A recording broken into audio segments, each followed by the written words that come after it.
I was sitting on the bleachers at our local park, trying to catch the last 30 minutes of my son's baseball practice before the sun dipped behind the trees.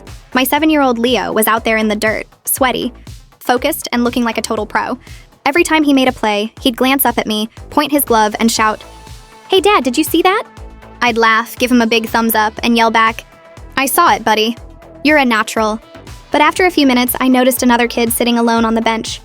He couldn't have been more than 5. His jersey was 3 sizes too big, and he was just kicking his heels against the wood. When Leo waved at me again, that little boy looked up, saw me waving back, and suddenly his whole face lit up. The next time I cheered, the kid jumped to his feet, cupped his hands around his mouth, and yelled, "Daddy, look at me!"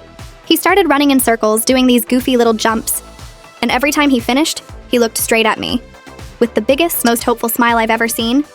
I'll be honest, it felt a little awkward. I kept looking around, expecting his real dad to step in and tell him to sit down. But nobody came, so I kept cheering. I treated him like he was the MVP of the World Series. "Great hustle, kiddo," I'd shout. And every time, he'd puff out his chest like he'd just won a gold medal. After practice, a woman in a bright safety vest walked over and gently took his hand. She looked exhausted, but when she saw me, her eyes softened. She leaned in and whispered, "Thank you for that. He's in the emergency foster system. He was removed from his home just 2 nights ago." She told me he'd been asking all day when his dad was coming to the game.